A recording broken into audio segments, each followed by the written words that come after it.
귀한 수요일 아침입니다. 오늘 하루도 주님 말씀 붙들고 우리 힘차게 시작해 보도록 하겠습니다. 오늘 말씀 마가복음 14장 12절부터 25절인데 전체가 길어서 다 읽지 않고 먼저 12절부터 15절까지 제가 읽도록 하겠습니다. 무교절의 첫날 곧 유월절 양 잡는 날에 제자들이 예수께 여짜오되 우리가 어디로 가서 선생님께서 유월절 음식을 잡수시게 준비하기를 원하시나이까 하매 예수께서 제자 중에 둘을 보내시며 이르시되 성내로 들어가라. 그리하면 물 한 동이를 가지고 가는 사람을 만나리니 그를 따라가서 어디든지 그가 들어가는 그 집 주인에게 이르되 선생님의 말씀이 내가 내 제자들과 함께 유월절 음식을 먹을 나의 객실이 어디 있느냐 하시더라 하라. 그리하면 자리를 펴고 준비한 큰 다락방을 보이리니 거기서 우리를 위하여 준비하라 하시니 그리고 22절부터 25절까지 또 있습니다. 그들이 먹을 때에 예수께서 떡을 가지사 축복하시고 떼어 제자들에게 주시며 이르시되 받으라 이것은 내 몸이니라 하시고 또 잔을 가지사 감사기도 하시고 그들에게 주시니 다 이를 마시매 이르시되 이것은 많은 사람을 위하여 흘리는 나의 피 곧 언약의 피니라. 진실로 너희에게 이르노니 내가 포도나무에서 난 것을 하나님 나라에서 새 것으로 마시는 날까지 다시 마시지 아니하리라 하시니라. 아멘. 마가가 마가복음을 기록할 당시 베드로의 명성이라고 해야 될까요? 초대 교회에서 이 베드로의 위치는 untouchable.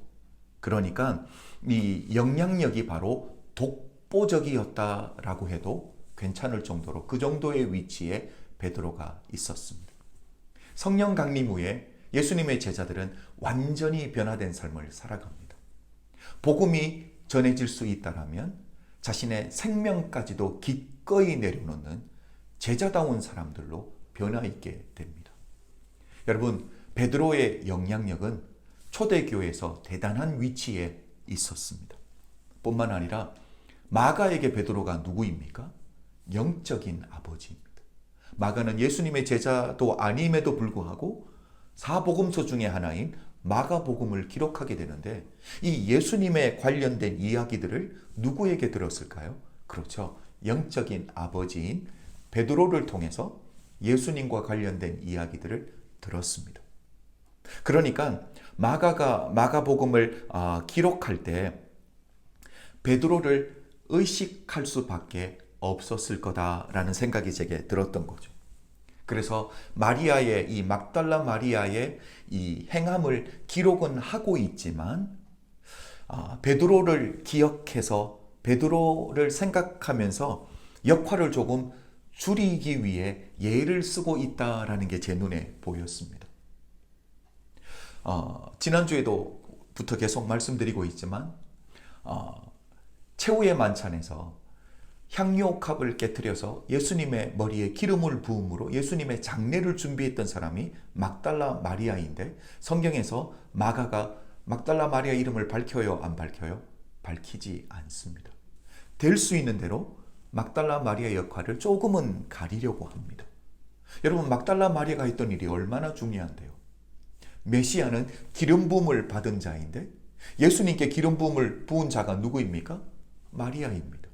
뿐만 아니라 예수님이 우리가 지난주도 보았지만 복음이 전해지는 모든 것에 마리아가 행한 이것도 함께 전해질 거다라고 말씀을 하실 정도였습니다.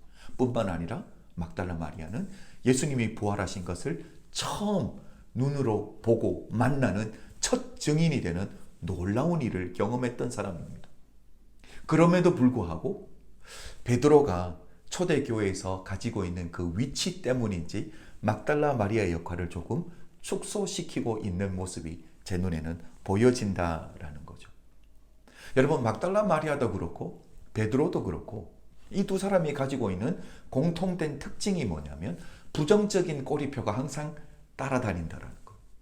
막달라 마리아는요, 7 귀신 들렸던 여자. 베드로는요, 예수님을 3번이나 부인했던 제자라며 이런 꼬리표가 붙어 다닐 때 얼마나 큰 부담감이 있었을까라는 거죠. 그런데 여러분, 우리가 상상해 볼 수 있는 게 뭡니까? 이런 부정적인 꼬리표들, 내 뒤에서 사람들이 이야기하는 이 모든 것들을 다 떨쳐버리고 결국은 순교의 자리, 진정한 예수님의 제자의 삶을 살기 위해서 내 안에 있는 이런 어려움들, 남들이 내 뒤에서 이야기하는 이 모든 것들을 극복하기 위해서 베드로가 얼마나 몸부림치는 신앙의 헌신이 있었을지 여러분 상상이 가시죠? 이게 바로 제자의 삶이라는 거.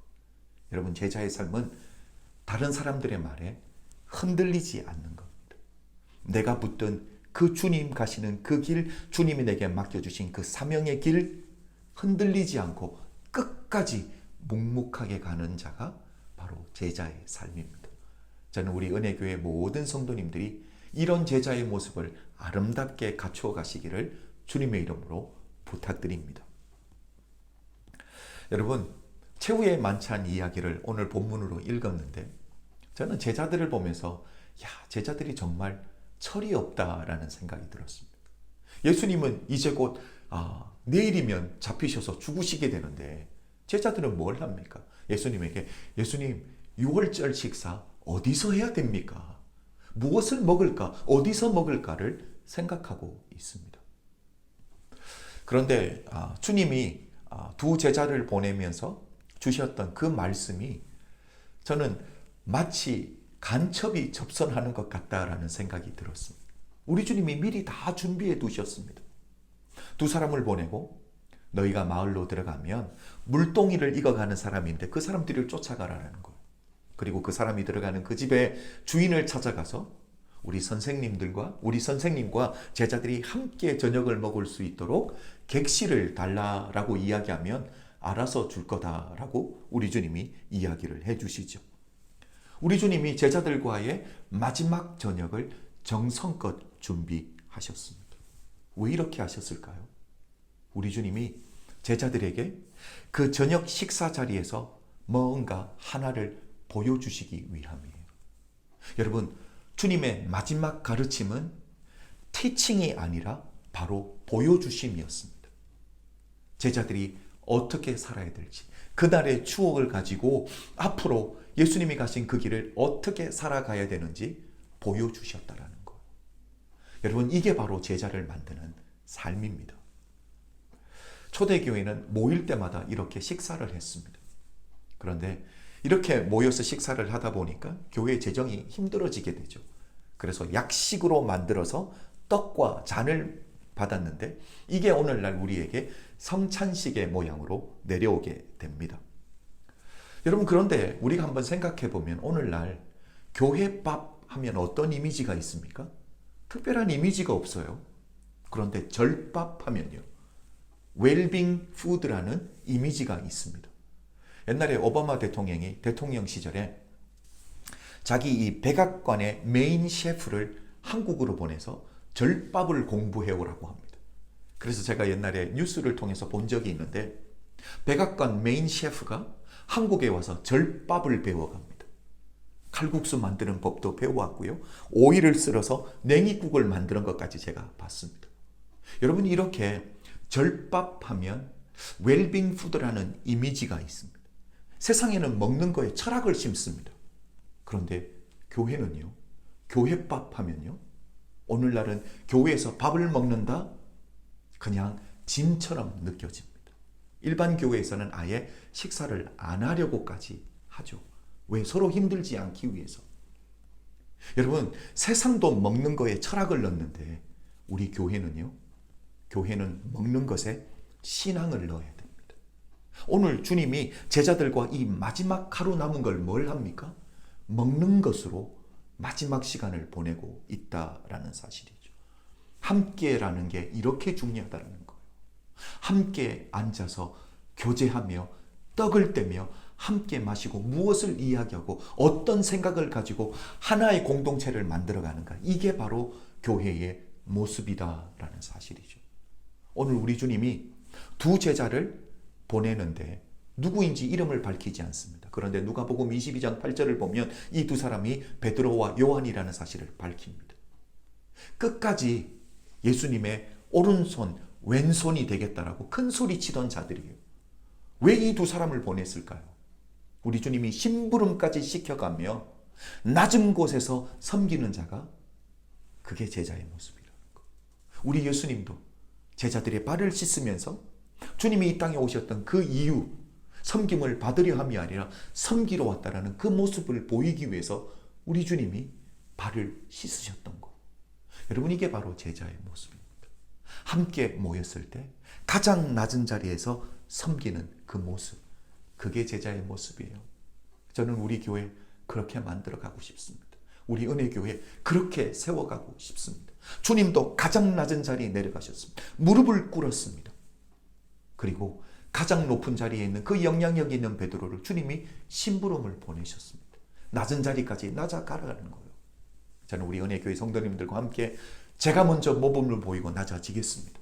우리 함께 낮아짐으로 주님만 드러나는 그런 제자의 모습 함께 만들어가기를 주님의 이름으로 부탁드립니다. 기도드리겠습니다. 사랑해 주님, 감사합니다. 오늘도 우리 은혜교회 성도님들에게 말씀 주셔서 감사하고 제자의 모습이 무엇인지 주님 닮아가게 하신 것 감사합니다. 주님 가장 낮은 자리까지 내려가셨다면 우리도 기쁨으로 기꺼이 내려가는 제자들 되게 하여 주시옵소서. 예수 그리스도 이름으로 축복 기도드렸사옵나이다. 아멘. 사랑하는 성도 여러분, 저는 내일 다시 하나님의 말씀 가지고 여러분 찾아뵙도록 하겠습니다. 사랑합니다. 축복합니다.